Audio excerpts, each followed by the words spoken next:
TDP సభ్యత్వాలు మొదటిసారి కోటి దాటాయి. పార్టీలో అనేక సంస్థాగత మార్పులు తీసుకుని వస్తున్నాం. రాయలసీమ ప్రాంతమైన కడపలో ఈసారి మహానాడు పెట్టాలని నిర్ణయం తీసుకున్నాం. నియోజకవర్గ స్థాయిలో కూడా ప్రగతి శనివారం ప్రజా దర్బార్ నిర్వహించాలని ఆదేశాలు ఇచ్చామని ఎమ్మెల్యే పల్లా శ్రీనివాస్ అన్నారు. మరి ఈరోజు పోలిట్ బ్యూరోలో సుమారు 4:30 గంటలు చర్చించడం జరిగిందండి. అయితే ముఖ్యంగా మరి పార్టీ సంస్థాగత నిర్మాణం మీద కూడా చాలా కూలంకషంగా చర్చించడం జరిగింది. ఈరోజు మాకు విజయవంతంగా మెంబర్షిప్ చేసుకోగలిగామండి. ఏపీలో సుమారు 1,22,905 మెంబర్షిప్ మన ఆంధ్రప్రదేశ్లో చేయడం జరిగింది. అలాగే తెలంగాణలో 1,74,367 చేయడం జరిగింది. అండమాన్లో 4,245. మొత్తంగా ఈ 3 ప్రాంతాల్లో కలుపుకుంటే 1,02,517 మెంబర్షిప్ పూర్తి చేసుకున్నామండి. చాలా అంటే ఫస్ట్ టైం మేము 1,00,00,000 మెంబర్షిప్ చేరుకోవడం జరిగిందని చెప్పి ఈ సందర్భంగా తెలియజేస్తున్నాం. అయితే దీంతో మాకు ఒక స్ట్రక్చర్ వేసుకున్నాం, ఏదంటే క్లస్టర్ యూనిట్ బూత్ అని. దీంతో పాటు ఇంకా కొంచెం కింద స్థాయికి వెళ్ళాలి. ప్రతి ఇంటికి ఒక తెలుగుదేశం పార్టీ, ప్రతి 40 ఇంట్లకి ఒక తెలుగుదేశం పార్టీ కార్యకర్త ఉండే విధంగా మరి కుటుంబ సాధికార సారథులు అని చెప్పేసి వాళ్ళు కూడా వేసుకోవాలని ఒక నిర్ణయం తీసుకున్నామండి. గతంలో వేసుకున్నాం కానీ పూర్తి స్థాయిలో మేము ఇంటిగ్రేట్ చేసుకోలేకపోయాం. కనుక ఈసారి దాని మీద దృష్టి పెట్టి పూర్తి స్థాయి పార్టీలో కార్యకర్తలందరూ కూడా మమ్మకం అయ్యేటట్టుగా చేయాలని ఒక ఆలోచనకు వచ్చామండి. దీంతోపాటు ఏదైతే కార్డులు ఉన్నాయో, గతంలో కొంచెం కార్డ్స్ మాకు మెంబర్షిప్ అయినప్పటికీ కూడా కార్డ్స్ ఇవ్వలేదన్నారు. కనుక ఈసారి మార్చి 15 కల్లా కార్డ్స్ ఇచ్చేస్తామని చెప్పేసి కూడా ఈ సందర్భంగా తెలియజేస్తున్నాం. అలాగే మహానాడు ఈసారి కడపలో పెట్టుకోవడం జరిగిందండి. ఎందుకంటే అక్కడ అన్ని ప్రాంతాల్లో పెట్టాం కానీ కడప ప్రాంతంలో అంటే ఎక్కువ రాయలసీమ ప్రాంతంలో పెట్టుకోలేదు. అక్కడ అకామిడేషన్ ఉంటుందా లేదా అని కొంతమంది అప్రహెన్షన్స్ ఇచ్చి ఉన్నప్పటికీ కూడా అక్కడ పెట్టాలని ఒక ఆలోచన మరి జాతీయ అధ్యక్షులు వారు తీసుకున్నారు. కడపలో ఈసారి మరి 3 రోజుల పాటు మహానాడు చేసుకుంటామని చెప్పి ఈ సందర్భంగా తెలియజేస్తున్నామండి. వీటితో పాటు గ్రీవెన్స్కి సంబంధించి ఎక్కువ మంది మెయిన్ ఆఫీస్కి వస్తున్నారు కనుక అవి అనకాపల్లి జిల్లా వైఎస్ఆర్సీపీ మాజీ మంత్రి బూడి ముత్యాల నాయుడు అనకాపల్లి వైఎస్ఆర్సీపీ కార్యాలయంలో మీడియా సమావేశం. అనకాపల్లి జిల్లా వైఎస్ఆర్సీపీ మాజీ మంత్రి బూడి ముత్యాల నాయుడు అనకాపల్లి వైఎస్ఆర్సీపీ కార్యాలయంలో మీడియా సమావేశం. అనకాపల్లి వైఎస్ఆర్సీపీ కార్యాలయంలో బూడి ముత్యాల నాయుడు చేతుల మీదుగా ఫీజు రియంబర్స్మెంట్ పోస్టర్ను ఆవిష్కరించారు. బూడి ముత్యాల నాయుడు మీడియాతో మాట్లాడుతూ రేపు 5వ తేదీన ఫీజు పోరుబాట కార్యక్రమం నిర్వహిస్తామని తెలిపారు. కూటమి ప్రభుత్వం ఇచ్చినటువంటి హామీలతో పాటు విద్యార్థులకు ఇవ్వవలసినటువంటి ప్రతి సంవత్సరం ఫీజు రియంబర్స్మెంట్ ఏదైతే ఉందో ఆ బకాయిలు ఇప్పటిదాకా 3,900 కోట్ల రూపాయలు ఈ కూటమి ప్రభుత్వం చెల్లించకుండా ఉండిపోయింది. విద్యార్థులు మరియు విద్యార్థుల తల్లిదండ్రులు చాలా ఆందోళన వ్యక్తం చేస్తున్నారు. విద్యార్థులకు మానసికంగా ఫ్రీగా ఉంటేనే చదువులో ముందుకు వెళ్లగలరు. తల్లిదండ్రులు కూడా ఆందోళన చెందరు. వైసీపీ గతంలో చెప్పినట్టు ఇచ్చినటువంటి సూపర్ 6 హామీల్లో భాగంగా గతంలో రైతుల తరఫున ధర్నా కార్యక్రమం చేపట్టాం. విద్యుత్ ఛార్జీలపైన వినియోగదారుల తరఫున పోరుబాట చేశాం. అలాగే ఈ నెల 5వ తారీఖున కలెక్టరేట్కు వెళ్లి ఫీజు రియంబర్స్మెంట్ వెంటనే చెల్లించాలని వినతి పత్రం అందజేస్తున్నాం. అలాగే అన్ని జిల్లాల్లో వైఎస్ఆర్సీపీ కేంద్ర కార్యాలయాల్లో పోస్టర్ ఆవిష్కరణ మరియు వినతి పత్రం ఇవ్వాలని సంకల్పం చేశామని తెలియజేశారు. రేపు 5వ తేదీన జరపతలపెట్టినటువంటి ఈ ఫీజు పోరు ఏదైతే ఈ కూటమి ప్రభుత్వం ఇచ్చినటువంటి హామీలతో పాటు విద్యార్థులు చెల్లించవలసినటువంటి ప్రతి సంవత్సరం ఫీజు రియంబర్స్మెంట్ ఏదైతే చేయాలో ఆ బకాయిలు ఇప్పటి వరకు కూడా 3,900 కోట్ల రూపాయలు ఈ కూటమి ప్రభుత్వం చెల్లించకుండా ఉండిపోవటం వలన విద్యార్థులు ఎంతోమంది విద్యార్థుల తల్లిదండ్రులు కూడా చాలా ఆందోళన గురయ్యే పరిస్థితి కూడా కనిపిస్తూ ఉంది. విద్యని అభ్యసించేటువంటి విద్యార్థులకి మానసికంగా ఫ్రీడమ్ ఉంటేనే వాళ్ళ చదువులో ముందుకు వెళ్ళేటువంటి పరిస్థితులు కూడా ఉంటాయి. తల్లిదండ్రులు కూడా ఆందోళన నుంచి బయటపడేటువంటి పరిస్థితులు ఉంటాయి. మేము గతంలోనే చెప్పాము, ఇచ్చినటువంటి సూపర్ 6 హామీలతో పాటు మరి నిరంతర ప్రక్రియగా జరుగుతున్నటువంటి పిల్లలు చదువుకునేటువంటి కార్యక్రమం ఏదైతే ఉందో వాడికి చెల్లించేటువంటి ఫీజులు ఏవైతే ఉన్నాయో వాటిని చెల్లించే కార్యక్రమం కూటమి ప్రభుత్వం చేయకపోవటం వలన పిల్లలు ఆందోళన చెందుతూ ఉన్నారు. అందుగురించే రథసప్తమి నాడు తిరుమలలో శ్రీవారి దర్శనానికి విస్తృత ఏర్పాట్లు చేసినట్లు టీటీడీ చైర్మన్ బిఆర్ నాయుడు తెలిపారు. అన్నమయ భవనంలో ధర్మకర్తల మండలి సమావేశం ముగిసిన అనంతరం మీడియాతో ఆయన మాట్లాడారు.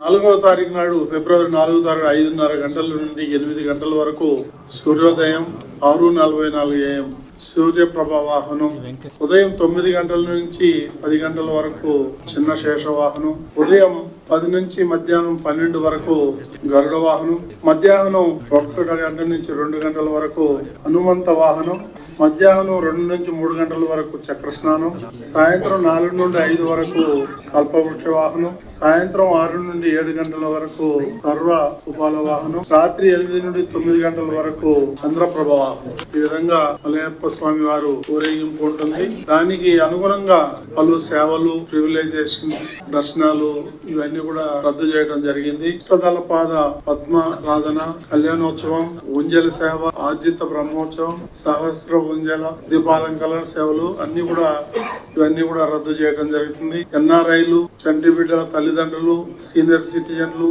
వికలాంగులు, ప్రివిలేజ్ దర్శనాలన్నీ కూడా రద్దు చేయడం జరిగింది. తిరుపతిలో ఫిబ్రవరి 3 నుంచి 5 వరకు స్లాటెడ్ సర్వదర్శనం టోకన్లు జారీ చేయటం కూడా రద్దు చేయడం జరిగింది. ప్రోటోకాల్ ప్రములకు మినహా వివిధ బ్రేక్ దర్శనాలు రద్దు. బ్రేక్ దర్శనాలను సంబంధించి ఫిబ్రవరి 3న ఎలాంటి సిఫార్సు లేఖలు స్వీకరించబడవు. అదేవిధంగా ప్రత్యేక ప్రవేశ దర్శనం, ఎస్ఈడి టికెట్లు ఉన్న భక్తులు వేచి ఉండకుండా నిర్ణీత సమయంలో మాత్రమే వైకుంఠ క్యూట్లాంప్లెక్స్ వద్ద రిపోర్ట్ చేయాలని చెప్పి భక్తులందరికీ కూడా విజ్ఞప్తి చేస్తున్నాం. విజిలెన్స్ అండ్ సెక్యూరిటీ ఈ యొక్క ఏర్పాట్లన్నీ కూడా చేస్తున్నాం. 1250 మంది పోలీసులు, సుమారు 1000 మంది విజిలెన్స్. తనకు పద్మభూషణ్ పురస్కారం రావడంపై నటుడు బాలకృష్ణ ఆసక్తికర వ్యాఖ్యలు చేశారు. సినీ రంగానికి చేసిన సేవలకు గాను బాలకృష్ణకు భారత ప్రభుత్వం పద్మభూషణ్ అవార్డు ప్రకటించిన విషయం తెలిసిందే.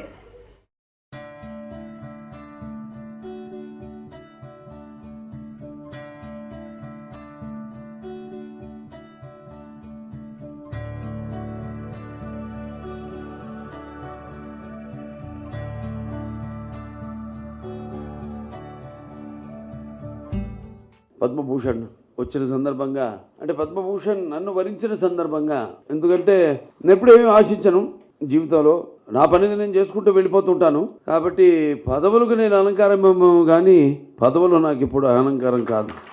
ఏది నేను సాధించిన జీవితంలో ఇంకా ఎంతో చెయ్యాలి అన్న ఒక స్ఫూర్తి ప్రదాత మా నాన్నగారు, విశ్వవిఖ్యాత నట సార్వభౌమ డాక్టర్ పద్మశ్రీ నందమూరి తారక రామారావు గారు.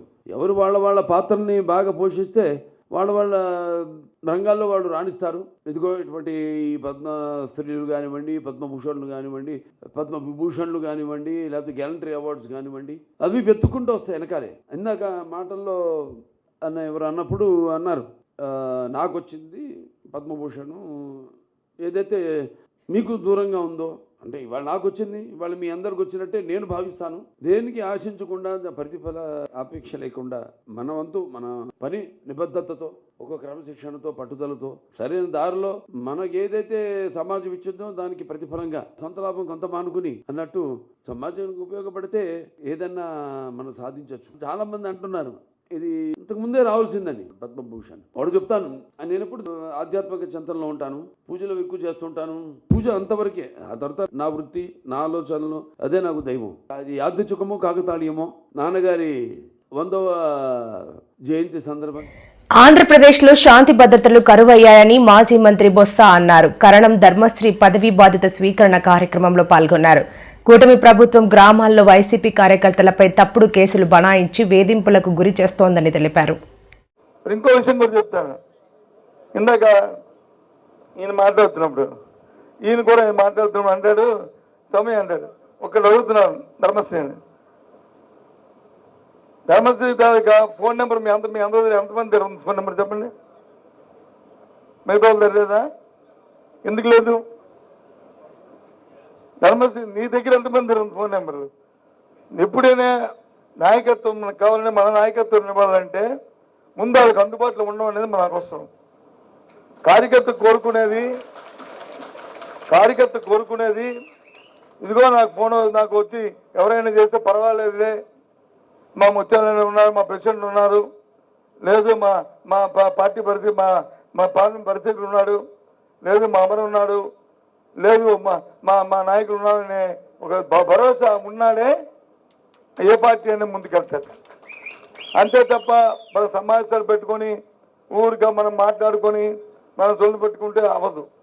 నా రిక్వెస్ట్ ఏంటంటే, నా ఆలోచన ఏంటంటే, ఇవాళ నుంచి దయచేసి ఆ ఫోన్లో ఉంటున్న ఆ ట్రూ కాలర్ని తీసేయండి.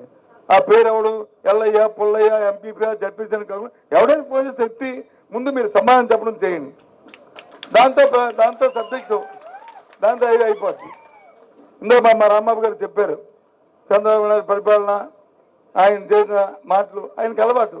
ఇందాక అదీపు వినిపించారు స్వర్గీయ రోషయ్య గారి తాలూకా మాటలు అంటే అదేదో ఇవాళ మరి ఇవాళ కాదు, ఆయన చనిపోయే మహానుభావుడు ఎక్కడ ఉన్నాడు కానీ అంటే చంద్రబాబు నాయుడు గారి తాలూకా సహజ గుణం అది. చెప్పింది చేయకపోవడం, చెప్పింది మర్చిపోవడం, తర్వాత మళ్ళీ నా తప్పు అయిపోయింది అని చెప్పడం అనేది ఆయన సహజ గుణం. అదే జగన్మోహన్ రెడ్డి గారి సహజ గుణం ఏంటి? ఏది చెప్తారో అది చేయడం, ఆ చేసింది వచ్చి మళ్ళీ ఏ చేయలేని పని చెప్పకుండా చెప్పమని పోవడం. ఎందుకంటే మొన్న ఎన్నికల్లో చూశాను, మేము అందరం చెత్తపోరు కొట్టుకొని చెప్పాం, సార్ మీరు వచ్చి ఎన్నికల పని ప్రకటిస్తున్నారు, ఓ 2-3 ఎక్స్ట్రా చెప్పండి సార్ పర్వాలేదంటే, అంటే నువ్వు ప్రభుత్వంలో 5 సంవత్సరాలు ఉన్నావు, ఈ 5 సంవత్సరాల్లో మనం ఏ రోజున ఇచ్చిన మేడం తప్పకుండా మన అమ్మఒడి ఇస్తానన్నా, రైతు భరోసా ఇస్తానన్నా, లేదు కాంపనైజ్ ఇస్తానన్నా, లేదు ఇంకొక మా మహిళల కోసం దేవాలయాలలో వివాహాల టెండర్లు రద్దు చేయాలి. విస్మరిస్తే నిరాహార దీక్ష. దేవస్థానంలో పేదవాని పెళ్లికి అధిక రేట్ల వసూళ్లు. దేవాలయాల సంస్కృతి సాంప్రదాయాలను కాపాడుటయే మా కోరిక. కోట్లకు కోట్లు ఇస్తామంటే దేవుణ్ణి వేలం వేయుటకు సిద్ధమా?